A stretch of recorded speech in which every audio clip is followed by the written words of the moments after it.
Yes, please. Good morning, everyone. Welcome to SD Commerce Career Sector 10 Panchkula. This is CA Dheeraj here and hope so you're doing well. In the previous class, recently आप लोगों ने AS26 that is all about accounting for intangible assets के regarding to topic क्या किया, cover up किया, clear?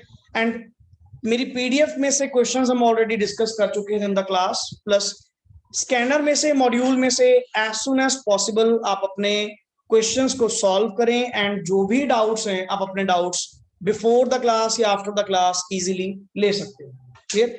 But to be very true, वहां पे कुछ ना कुछ 10% क्वेश्चंस तो आपको नए मिलेंगे ही मिलेंगे, क्लियर? सो वो जो एक्स्ट्रा क्वेश्चंस आप लोगों के हैं तो अपनी सिलेक्शन का पार्ट डे 1 से लेकर चलें कि ये क्वेश्चंस आपने इवन एग्जाम से पहले भी आपको देख के जाने हैं, क्लियर? ये जरूरी नहीं होता कि मैं ये कहूं कि सर सारे क्वेश्चंस हम लास्ट मोमेंट पे देख कर जाएंगे। हमने तो सर अपना कॉन्सेप्ट एएस ही पढ़ना है, हर बार पढ़ना है। जो नोटिंग आपको दी जा रही है वही आप लोगों ने पढ़नी है। बट अगर क्वेश्चंस आपके सिलेक्टेड होंगे ना, जो आपको हिट कर रहे हैं, एक होता ना सिंपल लैंग्वेज में, इसमें तो क्या ही नया पॉइंट है, उसको नहीं होता कि बार बार देखना। मेन चीज जो क्वेश्चन में मेन हिट कर रहा है वो क्वेश्चन आपका पहले सिलेक्ट होना चाहिए।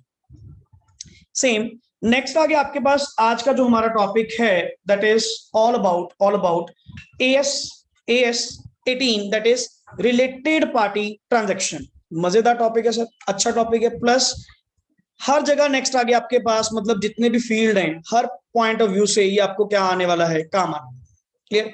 एंड रिलेटेड पार्टी को लेकर तो वैसे ही हमारी अकाउंटिंग ऑडिटिंग ऑलवेज क्या रही है, कंसर्न्ड रही है, clear?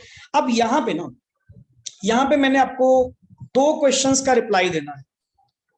First is what is related party, clear? पहले तो रिलेटेड पार्टी है क्या, किसको आप रिलेशन में काउंट करोगे। मेन चीज आपने यहां पे सीखना ही क्या है कि रिलेशंस क्या है, क्लियर? रिलेटेड पार्टी, कब कोई पार्टी आप लोगों की रिलेटेड पार्टी कहलाई जाएगी, फर्स्ट ऑफ ऑल। नंबर 2, जो रिलेटेड पार्टी ट्रांजैक्शंस उन लोगों के साथ अगर वो रिलेटेड पार्टी डिक्लेयर होती है कि yes that company is my related party, कि ये मेरी रिलेटेड पार्टी है, तो उसके रिगार्डिंग उनके साथ जो भी ट्रांजैक्शंस आपने करी होंगी, क्या क्या डिस्क्लोजर्स आपको देने होंगे, कुछ डिस्क्लोजर्स जो आपने प्रोवाइड करने हैं। तो just kind of identification and disclosure, यहां पे 2 पॉइंट्स आने वाले हैं। पहला वर्ड आइडेंटिफाई करो, नंबर 2 डिस्क्लोज करो। डिस्क्लोज क्या करो, हु इज रिलेटेड पार्टी, आपकी रिलेटेड पार्टी कौन है, प्लस उनके साथ आपने क्या क्या ट्रांजैक्शंस करी हैं। मतलब pure sir presentation and disclosure इस अकाउंटिंग स्टैंडर्ड का मेन मोटिव। पढ़िए सबसे पहले सर, रिलेटेड पार्टी ट्रांजैक्शन या sorry relationship is a normal feature of commerce and business. Sir normal feature. अब नॉर्मली आप बताओ, आप भी डे टू डे रूटीन में कितनी ट्रांजैक्शंस करते हो, कितनी परचेज एंड सेल करते हो? चलो सेल तो ना सही, परचेज कितनी आप लोग करते हैं? आपके होम घर पे भी हम लोग कितना मटेरियल परचेज करते हैं? तुम एज अ कंज्यूमर आप लोगों की हमेशा कोशिश क्या होती है कि किस पर्सन से सामान परचेज किया जाए, कौन से सेलर से? दुनिया बेच रही है सामान, दुनिया बेच रही है सर, आपकी कोशिश क्या होती है कि अपने किसी जान पहचान वाले से या अपने कोई रिलेशन में होगा, अपने कोई नोन में होगा, आप उससे परचेज करें। क्यों करें? क्या discount is the only motive? Relationship, चलो डिस्काउंट, फिड्यूशरी मींस एक फेथ। आज के टाइम पे सर पैसा देकर भी चीज सही मिल जाए ना, यही बहुत बड़ा सुख समझो। अपने को डिस्काउंट से मतलब नहीं है, वो तो रिगार्ड करे ना करे वो तो अगले की मर्जी।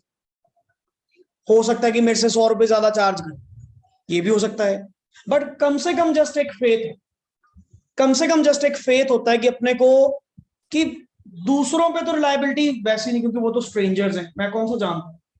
कम से कम एक अपने पर्सन से ना वैसे ही मतलब हौसला होता है कि ये गलत नहीं करेगा। इसीलिए आप अपने रिलेशन में मूव ऑन करना पसंद करते हैं ना, कि नहीं वो सही है, कौन से परचेज करो। और दूसरी बात फिर वही होती है कि अगर मान लो बिन बताए अगला करेगा कमाल, रिश्तेदारी में हम बैठे हैं, हमें एक बार भी नहीं बता रहे, अपने से ले लेते आपको कॉस्ट टू कॉस्ट दे देते, क्यों इतना आपको वहां से लेने की जरूरत पड़ी?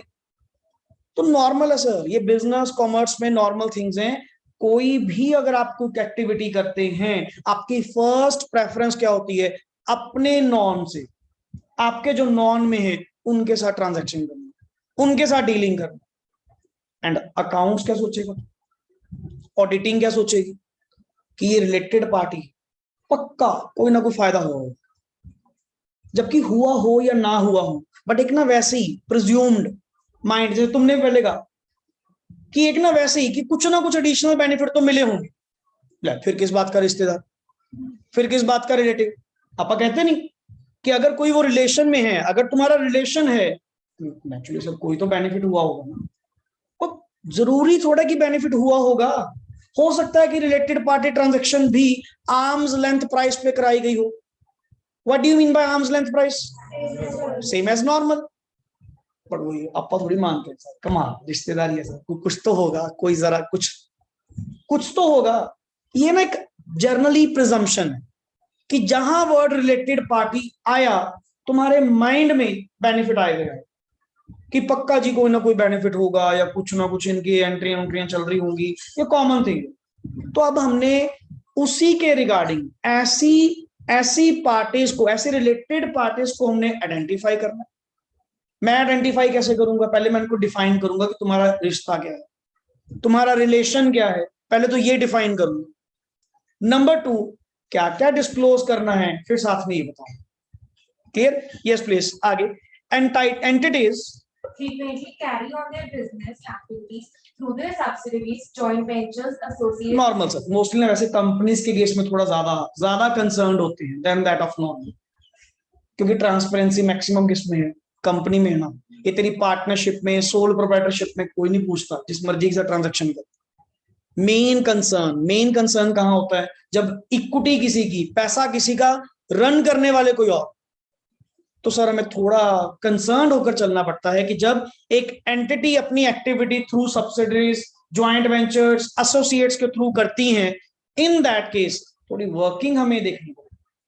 क्लियर? यस प्लीज आगे बढ़िए। इन journal Users presume that the transactions in FDs are presented on arm's length price basis. Users तो यही एक्सपेक्ट करते हैं, उनको थोड़ी पता कि रिलेटेड पार्टी कौन है कौन नहीं, क्योंकि सर मैनेजमेंट तो आइडेंटिफाई करेगी नहीं, कहता अब करेगी।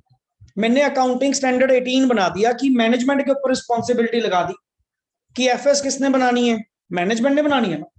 मैनेजमेंट एएस 18 का क्या करेगी? कंप्लायंस करेगी। अगर तुम्हारी कोई रिलेटेड पार्टी है, you have to disclose it. And उनके साथ क्या क्या ट्रांजैक्शंस करी, you have to disclose it. क्योंकि सर जर्नली तुम्हारे जो यूजर्स हैं उनको थोड़ी पता है, क्या रिलेशन है, किसके साथ क्या ट्रांजैक्शन करी, क्या नहीं करी। ये आपकी ड्यूटी बनती है डिस्क्लोज का। Clear? Yes please. Next is however the presumption may not be valid. और ये जो जर्नल प्रिजम्पशन है ना, किस बात की? कि every transaction is at arm's length price. Generally होता नहीं है। This presumption may not be valid in case of transaction between, किनके बीच में? जब रिलेटेड पार्टी और किनके बीच में? नॉर्मल एंटिटी के बीच में ट्रांजैक्शन होती हैं।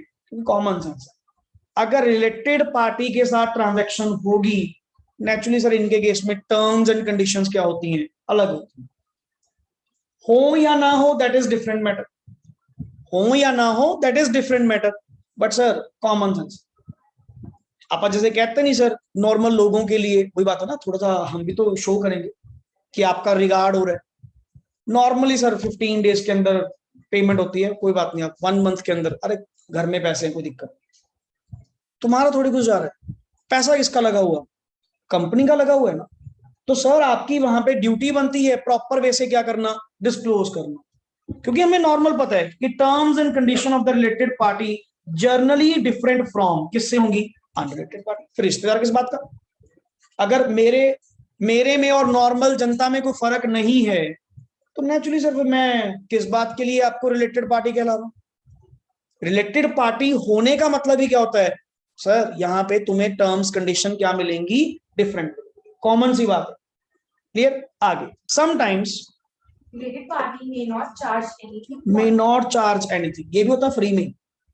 ले जो कोई बेनिफिट है, कोई दिक्कत नहीं है।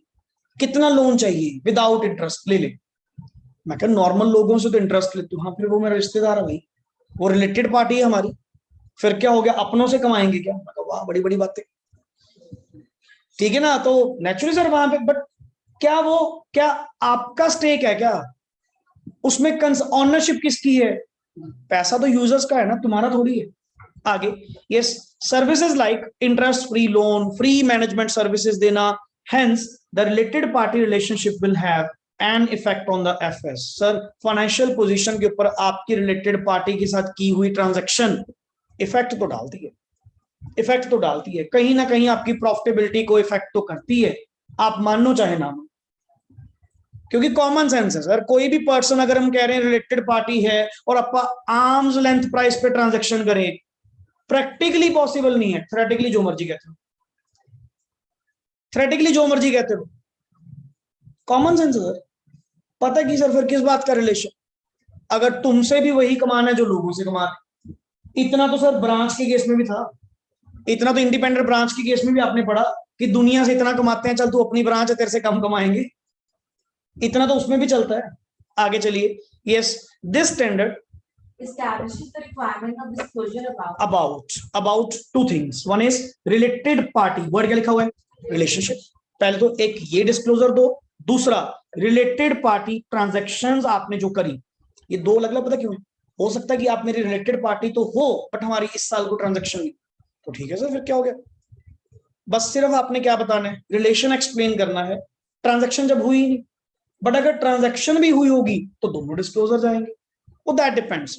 आगे चलिए, scope, this standard is not applicable in the following. Number one is entities need not follow the standard if disclosure under this case affects the reporting entities duties of अगर सर कोई confidentiality breach होती है किसी case, अगर होगी, अब ये कौन सा केस होगा आई कांट एक्सप्लेन, ये डिपेंड करेगा सर्कमस्टांसेस के ऊपर कि सर अगर एंटिटी ने ये रिलेटेड पार्टी को डिस्क्लोज कर दिया, हमारी कॉन्फिडेंशियलिटी क्या होगी? ब्रीच होगी।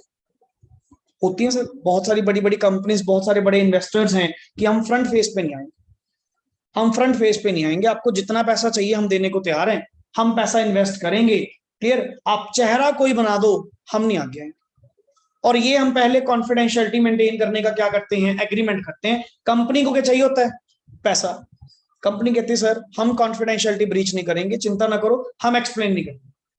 तो सर अगर आपको लगता है कि एंटिटी की इस एएस को डिस्क्लोज करने से, इस एएस को यूज करने से आपकी कॉन्फिडेंशियलिटी ब्रीच होती है, ना करो, कोई दिक्कत, क्लियर करने की जरूरत नहीं। Number two, in case of consolidated FS, yes intra group transactions, intra means आपस में, विद इन, जो हमारी मेरी सब्सिडरी, मेरी एसोसिएट या जिनके साथ भी मेरी ट्रांजैक्शंस हो रही हैं, need not to be presented as CFS present information about the holding and its subsidiary as a single reporting entity। अरे वो कर तो रहे हैं, तुम्हें अलग से करने की क्या जरूरत है? जब कंसोलिडेटेड एफएस बन तो रही है, तो कंसोलिडेटेड के अंदर इंट्रा ट्रांजैक्शंस को रिपोर्ट करने की जरूरत नहीं है, क्योंकि कंसोलिडेटेड जो बनती हैं वो सिंगल एंटिटी की तरह बनती हैं। जैसे ये सारे मेरे पार्ट, मेरी सब्सिडरीज एंड मेरी नेक्स्ट वन जो भी है एसोसिएट्स हैं, जैसे वो मेरा ही पार्ट, तो आपको अलग से कुछ करने की जरूरत नहीं है। देन आपका AS18, अच्छा वो मुझे बताई जा रहा है, मैं उसको बताई जा रहा हूं। और जब कंसोलिडेटेड के अंदर तेरा भी तो नाम, कंसोलिडेशन होती है किसके बीच में? रिलेटेड के बीच में होगी। ऐसे किसी की भी एफएस उठा के कंसोलिडेट कर दोगे, किसकी कंसोलिडेट होती हैं? जो आपस में क्या होती हैं? तुझे अलग से बताने की जरूरत है कि वो मेरा रिश्तेदार है? तेरे को बताने की जरूरत है कि वो तेरा रिलेटिव है? कंसोलिडेटेड तो बना रहा है एंड उसके अंदर तेरा भी तो नाम लिखा हुआ है, तो सर आपको कुछ अलग से करने की जरूरत नहीं, वो कर तो रहे हैं। Number next is state control entities, जो स्टेट कंट्रोल्ड होती है इनमें एप्लीकेबल नहीं होता। एंड जो लेवल 3 वाली एंटिटीज में तो पहली बहुत डाउन रैंक होती है, इनके केस में तो वैसे ही अप्लाई है, क्लियर। तो नॉर्मली सर, नॉर्मली ये आपके AS18 के अंदर स्कोप में नहीं आती। मेन तीन वर्ड, पहला अगर ब्रीच ऑफ क्या है, number two is consolidated CFS बन रही है तो स्टैंड अलोन आपको कुछ करने की जरूरत नहीं है। And number 3 state controlled entities, ये रिपोर्ट नहीं होंगी। और लेवल 3 जो है इनके ऊपर आपका AS18 एप्लीकेबल नहीं होता। हाँ जी, नहीं, लेवल 4 तो उससे भी डाउन। जब लेवल 3 एग्जाम कर दी, लेवल 4 तो क्या जो किसी में कवर नहीं होते उस पर कोई भी नहीं अप्लाई होते। लेवल 4 तो एक्चुअली है ही नहीं, लेवल 3 तक ही आपके एंटिटीज होती हैं। लेवल 4 मतलब जो कहीं कवर नहीं होती वो लेवल 4 में, उन पे तो वैसे ही एएस आपके अप्लाई नहीं होते। मेन सबसे ज्यादा एएस जो अप्लाई होते हैं वो किन पे, एक तो लिस्टेड, एक लिस्टेड और लेवल 1, ये प्योर कवर होते हैं। वो तेरा एसएमसी लेवल 2 लेवल 3 इनके केस में तो एग्जाम्पशंस ही बहुत है। Clear? Next is introduction. Yes please. Related party means that one party has power to control or थोड़ा सा वर्ड्स के ऊपर फोकस करना, मैं वर्ड्स क्या यूज करता हूं। Clear? Related party means where one party has power to control. Word क्या बोला मैंने? पावर टू कंट्रोल, कंट्रोल करने की पावर, कंट्रोल करने की पावर। और वर्ड क्या लिखा हुआ है? Exercise significant influence, not only control. कल्ला कंट्रोल ही थोड़ी, समटाइम्स सिग्निफिकेंट इन्फ्लुएंस होना उस दूसरे के ऊपर। एंड एक लॉ के अकॉर्डिंग आपने पढ़ा हुआ है एसोसिएट के केस में, what do you mean bye significant, ये दोनों वर्ड्स उसके पॉइंट से चल रहे हैं। अगर तुम्हारा उस दूसरी पार्टी के ऊपर नॉट प्रॉपरली कंट्रोल, कंट्रोल तो नहीं कह सकता मैं, पर मेरा मेजर इन्फ्लुएंस, सिग्निफिकेंट इन्फ्लुएंस है, क्या मैं रिलेटेड हुआ? Yes yes. क्या लिखा हुआ है? Over the party at, word क्या लिखा हुआ है? एनी टाइम ड्यूरिंग द, उस साल में अगर आप उस दूसरी पार्टी पे अपना कंट्रोल रखते हैं या सिग्निफिकेंट इन्फ्लुएंस रखते हैं तो सर आप दोनों पार्टीज आपस में क्या हुई? रिलेटेड। क्लियर? नेक्स्ट इज, अब what do you mean by, तेरे को दो वर्ड आए, पहला वर्ड कंट्रोल, दूसरा वर्ड सिग्निफिकेंट इन्फ्लुएंस। बड़ा ध्यान से पढ़िए। Control means any of the following, any of the following. पढ़िए जी, any of the following condition is satisfied. पहला, yes please, ownership of more than 50% voting power, either directly or indirectly. Directly और indirectly मतलब, directly और indirectly मतलब subsidiaries के through also. तो आपने होल्डिंग सब्सिडी रिलेशन पढ़ा नहीं हुआ क्या? वही कंडीशंस तो है। ये कंट्रोल होना, ये सब्सिडी को तो प्रूव करता काइंड ऑफ, बट यहाँ पे वर्ड कंट्रोल है, वहां पे वो सिर्फ पहली दो कंडीशंस लिखी होती थी कि सब्सिडी होने के लिए, दोबारा बोल रहा हूं, सब्सिडी होने के लिए ये दो कंडीशंस में से कोई एक, कंट्रोल होने के लिए इन तीन में से कोई एक। मतलब कंट्रोल अपने आप में वर्ड ज्यादा वाइडर है देन दैट ऑफ सब्सिडी को प्रूव करने के। क्लियर? या तो सर मोर देन आपके पास क्या हो, 50% ओनरशिप, डायरेक्टली हो या इनडायरेक्टली हो, मतलब आपके पास अपनी हो ऑन इट्स ऑन और थ्रू सब्सिडरीज हो तो भी चले। बहुत कंफ्यूज करूंगा आगे में, अलग अलग केसेस में ले आकर कुछ ना कुछ ध्यान से एक एक वर्ड समझ लेना, क्योंकि रिलेशंस ही आप लोगों ने आइडेंटिफाई करनी। Clear?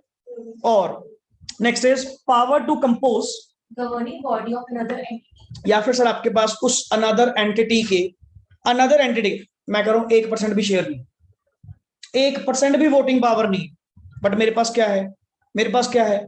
Power to compose. Compose means उस एंटिटी की गवर्निंग बॉडी में कौन बैठेगा, कौन नहीं बैठेगा, अपॉइंटमेंट करना, रीअपॉइंटमेंट करना डायरेक्टर्स की किसके हाथ में? अच्छा, वो भी मेजोरिटी डायरेक्टर्स को उतारने की, बिठाने की, अपॉइंट करने की, रिमूव करने की मेरे पास पावर। अब सर इतनी बड़ी पावर होना, दैट मींस उस एंटिटी के, उस वाई लिमिटेड के तुम बोर्ड ऑफ डायरेक्टर्स को क्या कर पा रहे हो? कंट्रोल कर पा रहे हो। छोटी बात है। आप किस बात पे पीछे पड़ गए? सर मेरे पास शेयर नहीं। अरे फिर क्या हो गया? तेरे पास पावर पे तुझे किस बात की है? दैट मींस एक्स लिमिटेड उस वाई लिमिटेड को क्या कर रही है? कंट्रोल कर। क्लियर? और third case, yes, voting power of more than 20% up to 50% and power to direct operating or financial. Power to, word क्या लिखा हुआ है? एक बात बताओ, power to participate, power to direct, दोनों में क्या फर्क होगा?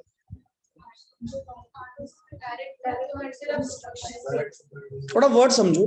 Power to participate and power to direct में क्या फर्क होगा? दोनों में से कंट्रोलिंग किसमें दिख रही है? कि पूछ नहीं रहे हैं, बता रहे हैं ऐसा करना है। समझ रहे हैं ना? तो उस चीज में क्या बोल रहा हूं कि अगर मैं कह रहा हूं जी मेरे पास सर, आपने पहली कंडीशन क्या कही कंट्रोल होने के लिए, फर्स्ट कंडीशन आपने क्या कही कि more than 50% of the voting power इधर इट्स ऑन और थ्रू मींस डायरेक्टली और इनडायरेक्ट चलेगा है, तो सर आप कंट्रोल रखते हैं, कंट्रोल रखते हैं। दूसरा, मेरे पास पावर टू गवर्न है, 1% भी शेयर नहीं, पावर टू गवर्न है, power to compose the governing body of another entity है, yes I have the control, I have the control. And number 3, मैं कह रहा हूं जी सर 20% से तो ऊपर है, 20% से तो ऊपर है, बट लेस देन कितने हैं? वैसे मैं फॉल करता था एसोसिएट बनने में, क्योंकि मेरे पास क्या है सिग्निफिकेंट इन्फ्लुएंस, बट एक वर्ड देख रहे हो साथ में क्या अटैच कर दिया, प्लस वर्ड क्या लगा दिया, एंड। अगर सिर्फ इतनी लाइन होती ना 20% है लेस देन 50, तो तुम क्या होते? क्यों? तुम्हारे पास क्या होता? सिग्निफिकेंट इन्फ्लुएंस, कंट्रोल ना होता, कंट्रोल ना होता। यहां पे क्या है? कंट्रोल, क्योंकि साथ में वर्ड क्या लगा दिया, पावर टू डायरेक्ट करने की पावर है। सर एक होता ना, कहते हैं जी पूछ रहे को बता रहे हो, बता रहे हो, और ये कौन बता पाएगा? दैट पर्सन यस, जिसके पास क्या होगा? कंट्रोल होगा। क्लियर? अब एक नॉर्मल सी सेंस, इन तीनों में से कोई भी कंडीशन पूरी करना, that means you have, and you are, and you are subsi, you are subsi. वो सिर्फ पहली दो कंडीशन। अगर मान लीजिए, अगर मान लीजिए किसी पॉइंट में, किसी पॉइंट में एक्स लिमिटेड के पास वाई लिमिटेड के, ध्यान से सुनना, एक्स लिमिटेड के पास वाई लिमिटेड के 25% शेयर हैं, plus power to direct operating and financial decision, कि वहां पे जो भी होगा मैं बताऊंगा, मेरी डायरेक्शंस के अकॉर्डिंग होगा। Whether we both are subsi, holding subsi, what is the relation? Only by, because X Limited has controlling power over the other, but not subsidy, not subsidy. But अगर सर ऊपर वाली दो conditions में से कोई एक satisfy करवा दो, कोई एक, आप सबसी की डेफिनेशन जाके चेक कर लेना, ये ऊपर वाले दो लिखे हो। कंट्रोल होना अपने आप में वाइडर टर्म है, सबसी होना अपने आप में नैरोअर टर्म। सबसी बनोगे ये ऊपर वाले दो पॉइंट्स। क्लियर? तो नॉर्मली अगर किसी केस में मेरे पास power to compose the governing body of another entity है, what is the relation? Holding and subsi, because you are satisfying the condition of controlling. क्लियर? कंट्रोल की आप कंडीशन क्या करवाते हैं? सेटिस्फाई। एंड सबसी होने के लिए पहली दो कंडीशंस में से कोई एक होना, that means you are a subsi also. तो ध्यान देना कौन सी कंडीशन पूरी हो रही है। ऐसे ही नहीं जहां कंट्रोल वर्ड आया कि हाँ कंट्रोल है, चलो जी सबसी भी है। सबसी सिर्फ ऊपर वाले दो केस में होती है, नीचे वाले केस में सिर्फ कंट्रोल होगा, सबसी नहीं होगी। क्लियर? पढ़िए यस, नेक्स्ट आगे। Significant influence, yes please. अब एक वर्ड चेंज, थोड़ी सी अहमियत आपकी कम कर दी गई। अब वर्ड क्या कर दिया गया? पावर टू पार्टिसिपेट, मतलब पार्ट ले सकते, ठीक है ना, कि पूछा जाएगा बट बताना नहीं है, करेंगे हम अपनी, बट पूछा जाएगा कि तुम्हारे पास पार्टिसिपेट करने की power, you have the right to participate. और ये भी क्यों राइट दे रहे हैं? ये भी क्यों राइट दे रहे हैं? बिकॉज आपके पास क्या है? Significant influence. अब डेफिनेशन वो निकल कर आएगी कि जी सिग्निफिकेंट इन्फ्लुएंस कब आता है? अगर ये तेरे 4-5% वाले शेयर होल्डर हैं, इनको तो पूछेंगे भी नहीं, इनको तो पूछेंगे भी नहीं। हाँ, बट प्रोवाइडेड अगर सिग्निफिकेंट इन्फ्लुएंस की डेफिनेशन में आ रहे हैं, sir you have the power to participate. आप हमारे जितने भी यहाँ पे ऑपरेटिंग या फाइनेंशियल डिसीजन होते हैं, चलेगी नहीं, आपकी नहीं चलेगी। कहने का मतलब जैसे कंट्रोल में वर्ड था पावर टू डायरेक्ट, यहाँ पे बस साथ दे सकते हो, पार्टिसिपेट कर सकते हो, इतना राइट आपके पास है। पढ़िए, and such power is obtained through, अब पढ़, सिग्निफिकेंट इन्फ्लुएंस आता कैसे है? ये पावर टू पार्टिसिपेट आती कैसे है? Any of the following. अब यहाँ पे वर्ड, पहला वर्ड पढ़ियो क्या लिखा हुआ है? वोटिंग पावर ऑफ कितना? एटलीस्ट 20% और मोर, बट लेस देन, क्योंकि 50 से ऊपर हो गया फिर तो आप सबसी में चले जाओगे ना। दूसरा वर्ड क्या लिखा हुआ है? अग्रीमेंट विद, चाहे बेशक मेरे पास कुछ ना हो, बताओ मेरे पास कोई शेयर होल्डिंग नहीं, बट मेरा अग्रीमेंट विद शेयर होल्डर्स है, क्या मेरा सिग्निफिकेंट इन्फ्लुएंस होगा? क्या मेरे पास पावर टू पार्टिसिपेट होगी? यस, क्योंकि मुझे वो पावर किसने प्रोवाइड करी? Share holders. या एप्लीकेशन ऑफ लॉ, या मे बी लॉ के कारण आपको वो राइट मिला। सर इन तीनों में से कोई एक, एनीवन सेटिस्फाई करवाना, पार्टिसिपेट होना, कि आप लोग पार्टिसिपेट कर सकते, कि जितने भी हमारे यहाँ पे ऑपरेटिंग या फाइनेंशियल डिसीजन लिए जाएंगे वो आपकी सहमति के साथ आपको मिलकर साथ लेकर करा जाएगा, बट आपके अकॉर्डिंग करा जाएगा ये नहीं। आपके अकॉर्डिंग कब होगा? जब तुम्हारे पास क्या होगा? Control, power to direct, not power to participate. दोनों में फर्क है, लेवल का फर्क है। Clear? Yes please. It means that the entity can take part in the process of decision making and it can influence the process. बिल्कुल, influence the process, not direct. मैं उनके प्रोसेस को, उनकी डिसीजन मेकिंग को affect कर सकता हूं बस, पर मैं ही करूंगा ये नहीं। तो सर आपके पास जस्ट पावर टू क्या है? पार्टिसिपेट है। नेक्स्ट आगे, यहां तक क्लियर? पहले यहां तक कोई डाउट? मेरे को फटाफट दोबारा बताओ जी, क्या लिखा हुआ था? सबसे पहले कंट्रोल की डेफिनेशन क्या थी डेफिनेशन? ऑनरशिप ऑफ, ब्लैंक ना हो जाया करो, थोड़ा याद रखा करो।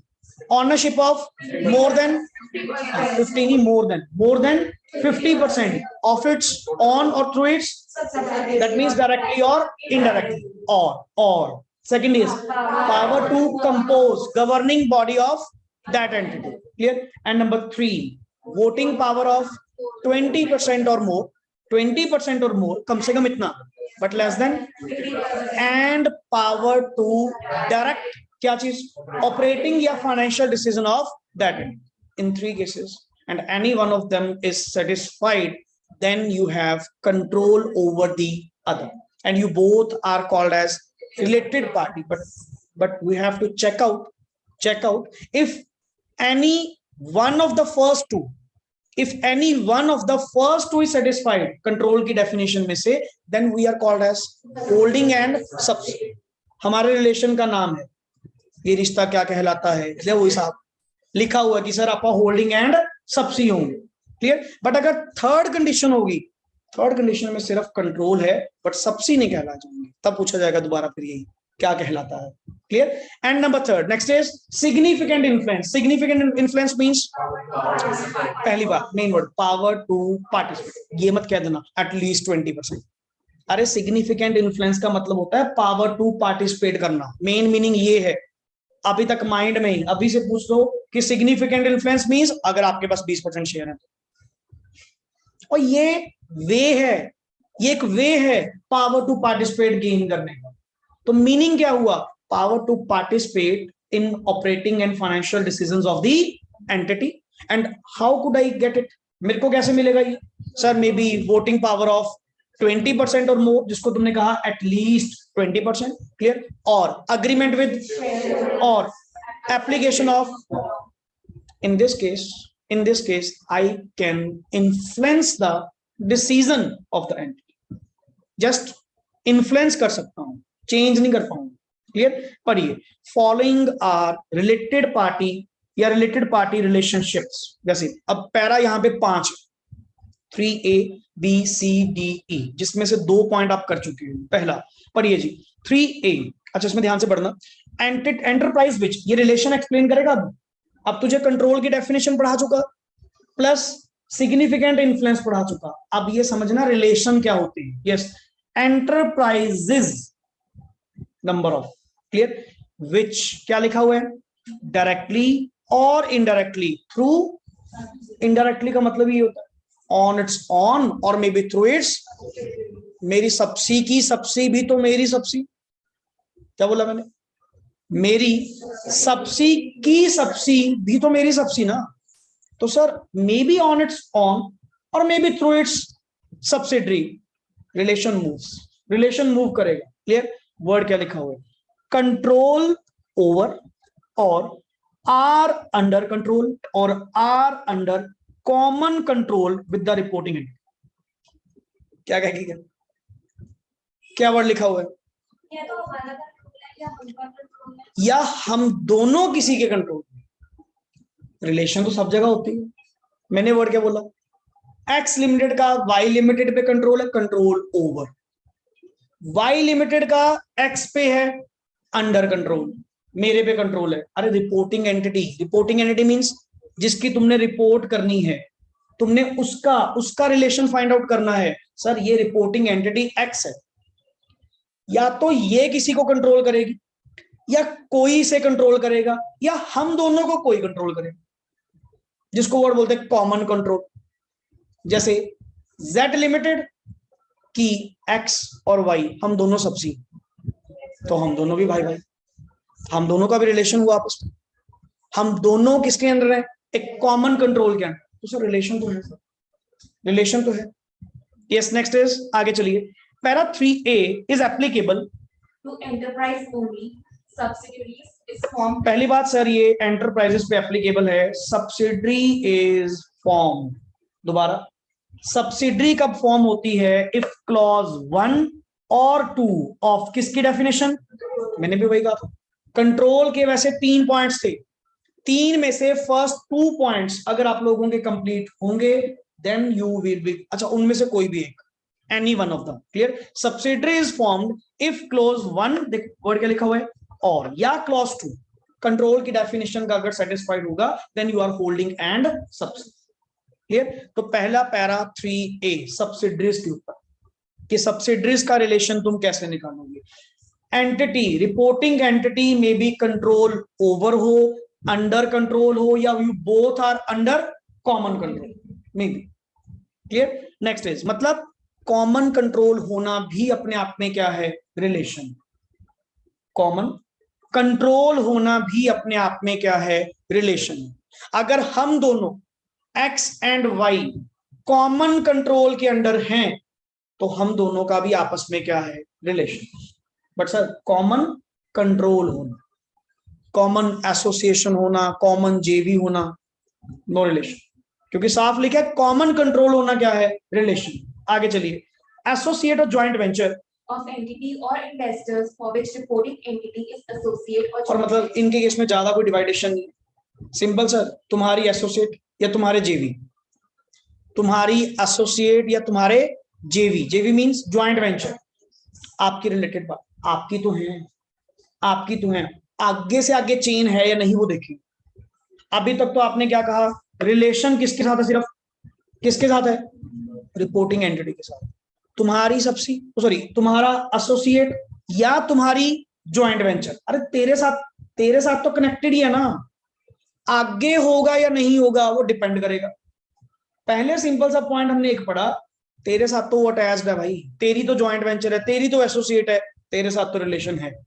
वो आगे देखेंगे कौन कौन चेन कितनी लंबी लेके जाएगा। आगे चलिए, yes, associate is entity under significant influence Yes. to participate. And joint venture क्या होता है, joint venture is evidenced by joint centres that is power to govern. अरे ज्वाइंट वेंचर मींस कंपनीज के बीच में पार्टनरशिप, एंड कंपनीज के बीच में पार्टनरशिप होना मतलब you both are owner.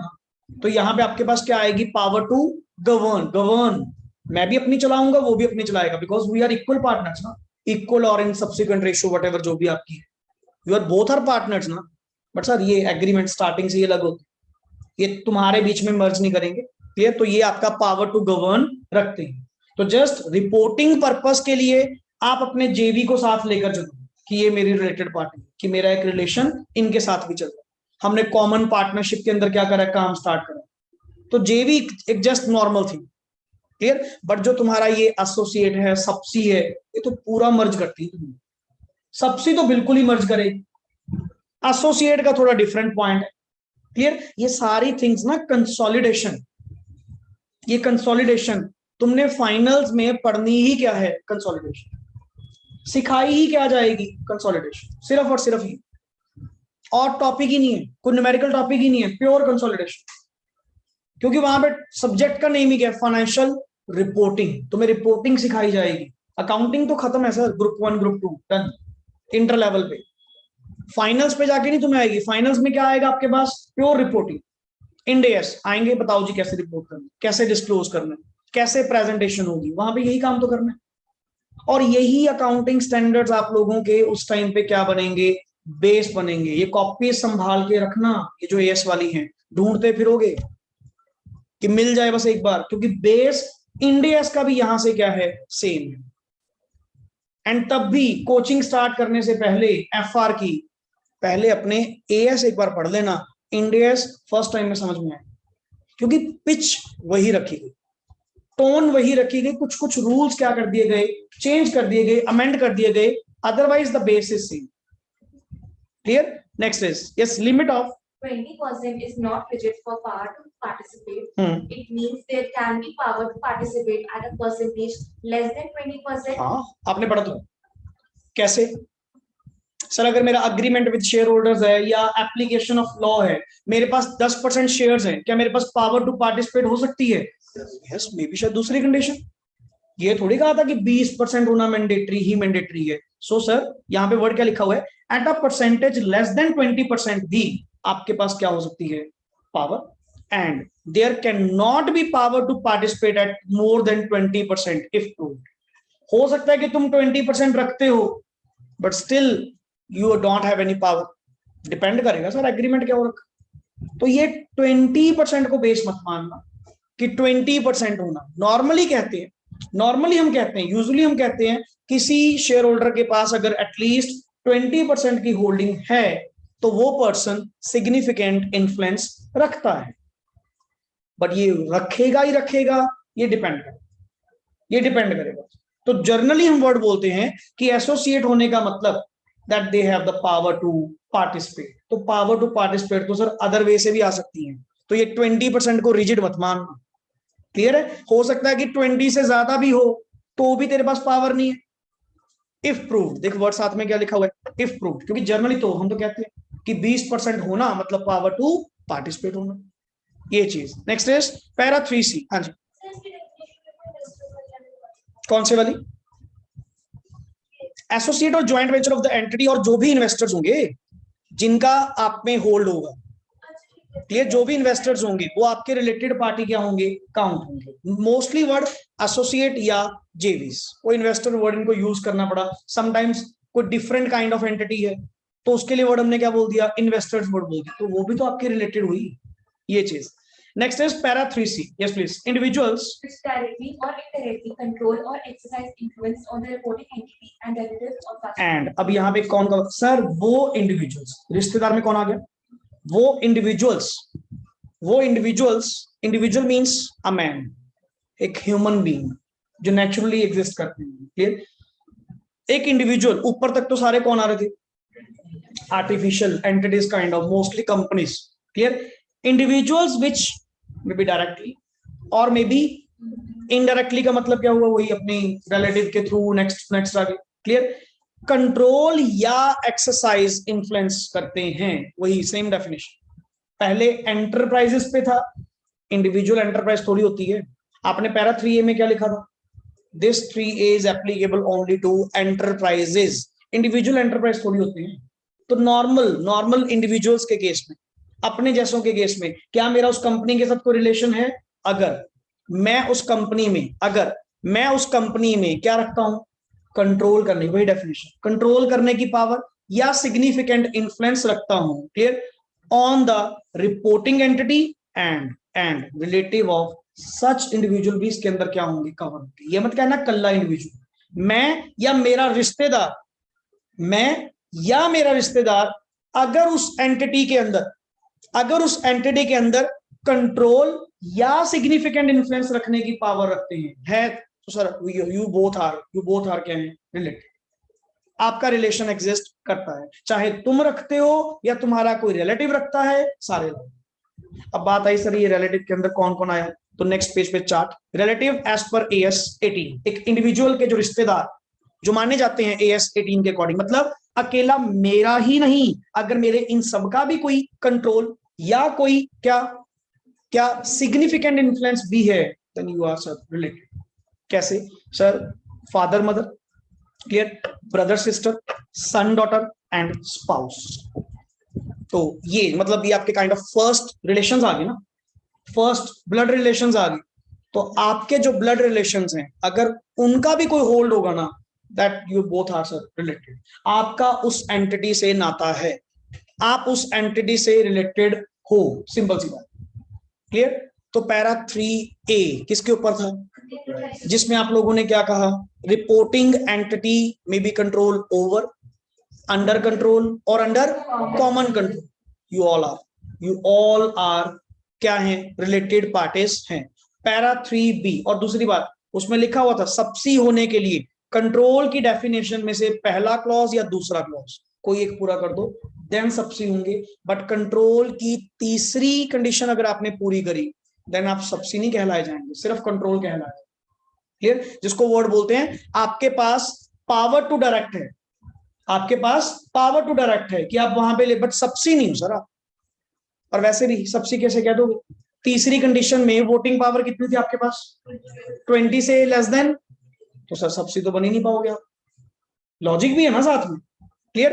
And B point क्या था 3B, एसोसिएट और ज्वाइंट वेंचर। एंड तीसरा क्या बोल रहा है सर, वही रिपोर्टिंग एंटिटी के साथ किसी इंडिविजुअल का या इवन उसके रिलेटिव में कौन कौन आए, first relation means father mother brother sister son daughter, ऐसे ना कर देना बाद में कि ऐसे ही रिलेशन चल रहे हैं सारे, क्लियर। तो अल्टीमेटली सर ये आप लोगों के क्या हैं, रिलेशंस, तो सर ये भी आपके क्या माने जाएंगे, रिलेटिव माने जाएंगे, क्लियर। नेक्स्ट आगे, यस पैरा 3D, अभी कौन सा छोड़ा है, आगे किसको ले आया, तेरे KMP, की मैनेजमेंट पर्सोनल एंड उनके भी रिश्तेदार। अच्छा रिश्तेदार मींस वही ऊपर वाली डेफिनेशन, आर ये भी क्या मानी जाएंगी, मेरी कंपनी का नहीं है, मेरी कंपनी का होल्ड नहीं है, बट मेरे KMP का होल्ड है उस एंटिटी में, समझ गए ना। KMP में कौन कौन आते हैं, WTD MD CFO CEO CS, जो आपके की मैनेजरियल पर्सोनल की डेफिनेशंस में हैं सर, इनका भी तो स्टेक है, ये भी तो रिलेटेड पार्टी हुए। अच्छा ये अकेले नहीं, इनका रिश्तेदार भी अगर उस कंपनी में कुछ होल्ड करता है sir, you are related directly और इनडायरेक्टली, कैसे ना कैसे तो आप रिलेटेड हैं। यहां का MD अपने रिश्तेदार के थ्रू होल्ड करता है उस कंपनी में, इतना का इन्फ्लुएंस तो मैं भी करता हूँ उसको, कॉमन सेंस है, इतना तो रिलेशन आपका भी चलता होगा, clear. Yes relatives are same as in the para 3C जो आपने ऊपर पढ़ा।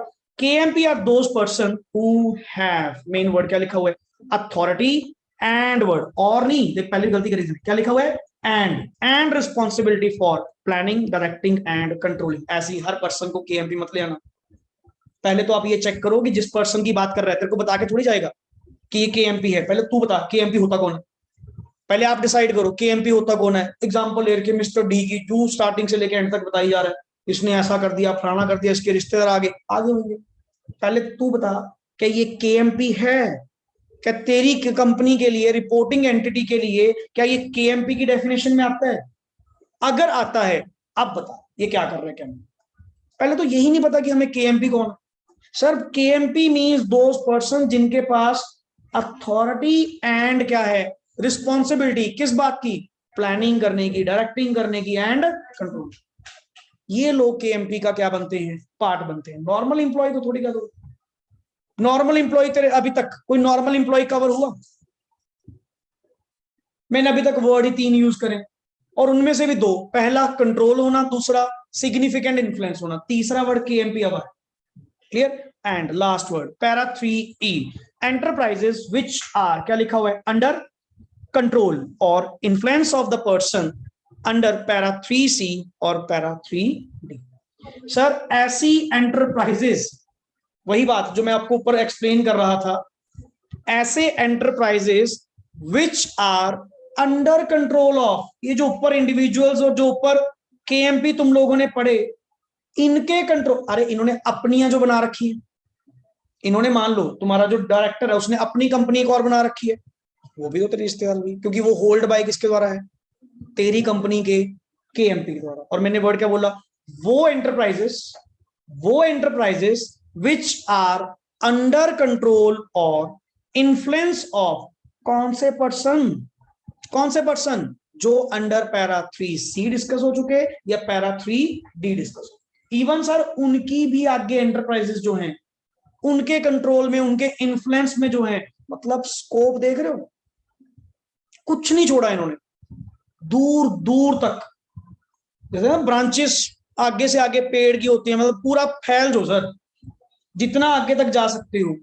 और बढ़िया चीज है ना, क्यों सर, आप उतने ही डिस्क्लोजर ज्यादा दोगे, उतनी ही आपकी एफएस की रिलायबिलिटी ज्यादा हो। एएस तो कहेगा, एएस तो कहेगा बिल्कुल सर करो कंप्लायंस। हम कहेंगे जो आपने छोड़ा है कुछ नहीं, यहाँ पर हम तो चाहते यही हैं, हम तो चाहते यही है कि कोई भी रिलेटेड पार्टी हो, यू मस्ट डिस्क्लोज। और सिर्फ तेरी नहीं, तेरे नेक्स्ट आगे कोई इंडिविजुअल्स हैं, तेरे नेक्स्ट आगे कोई केएमपी हैं, तेरी कंपनी का नेक्स्ट आगे कोई है, तो हमने तो सबको नेक्स्ट आगे क्या कर लिया, कवर कर। क्लियर हो पॉइंट? सो ये 5 पॉइंट्स ही तेरे बार बार बार बार क्या होंगे, रिपीट होंगे। तुमने जो रिप्लाई देना है किसी भी क्वेश्चन का according to para 3A B C D E जो भी चल। क्लियर? सो बेसिकली रिपीट करो जी 5 की 5 क्वेश्चन तो मैं इसके कल करवाऊंगा। मेरे को 5 की 5 कंडीशंस दोबारा स्टार्टिंग से चल।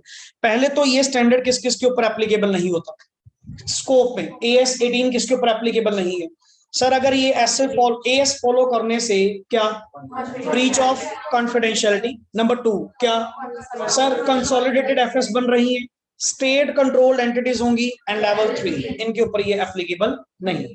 देन आफ्टर दैट आपने कंट्रोल की डेफिनेशन पढ़ी। कंट्रोल में 3, any one of the following. One is sir ownership of more than 50% directly और इनडायरेक्टली। ये number 2 is power to compose governing body of other entity. Clear? Number 3, voting power of 20% or more but less than 50, plus power to direct operating and financial decisions of the entity. You have the control. But sir, अगर वही चलो आगे करेंगे।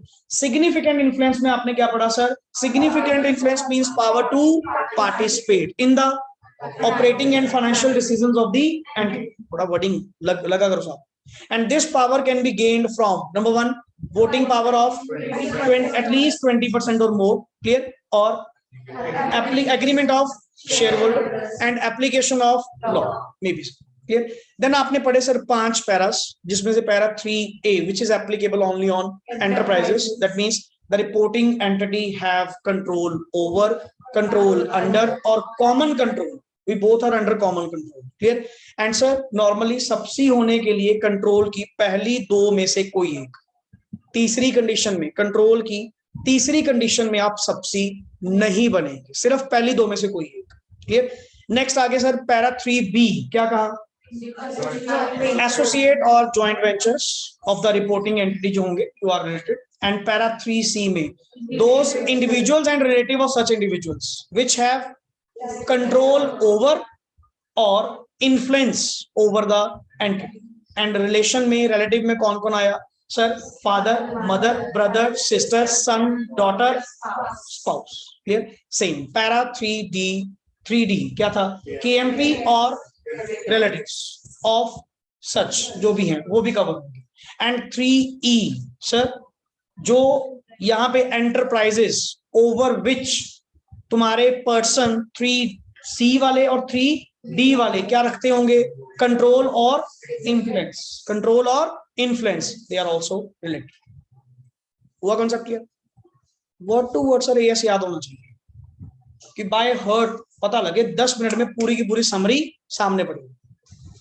यही आप लोगों का main confidence part बनेगा कि sir accounts is going good, उसमें कोई दिक्कत नहीं है। ये एएस में ही टाइम लग रहा है, एएस में ही टाइम लगेगा। जब चैप्टर्स करोगे ना, चैप्टर कोई बहुत बड़े नहीं है, 2 टॉपिक्स तो आपके बाय बैक एंड ईसोप हो ही चुका। आई थिंक सो एक एनबीएफसी कर लिया आपने, लिक्विडेशन आपने कर लिया, तो ये जस्ट एएस में ही आपको थोड़ा टाइम लगेगा, ताकि मैं स्लो बेसिस पे करवा रहा हूं। तो आप कहोगे सर 1 महीने में उड़ा के हमारा सिलेबस आ रहा। इसमें सर मेन है प्रैक्टिस। ग्रुप 2 के अंदर मेन है प्रैक्टिस। ग्रुप 1 में क्या है? वैरायटी। ग्रुप 1 में वैरायटी बहुत है, टॉपिक्स छोटे छोटे सबके रूल्स अलग अलग है। यहां रूल्स नहीं है, यहां टॉपिक कम है बट लेवल उसका क्या है? एडवांस्ड। सिर्फ इतना सा फर्क, समझ गए ना? तो उल्टा मे बी समटाइम्स आपको ग्रुप 2 का एडवांस्ड ज्यादा सही लगेगा अकाउंट्स, कि ये बड़ा पॉजिटिवली चल रहा है, उसमें तो वैरायटी बहुत है, उसमें तो इतने सारे रूल्स याद रखने पड़ते हैं, इसमें तो गिनती के रूल्स है। समझे ना topic? So be comfortable. Numerical accounts की तो श्योरिटी है सर, ऑन टाइम से मन करे पहले ही आपका सिलेबस बड़े फाइन वे से होगा। एंड ऑडिटिंग एंड ईआईएसएम जो है आपका, वो अकॉर्डिंग टू द पेस, मेरे को जल्दी भी नहीं है, ठीक है ना, कि आप लोगों का फटाफट कर वो काम भी नहीं होना चाहिए, थोड़ा सा अच्छे वे से कंटेन करेंगे ताकि कॉन्सेप्ट होल्ड होना चाहिए, नॉट जस्ट कि क्लासेस मेरी ओर से हो। Is that clear? ओके जी, थैंक्स लॉट।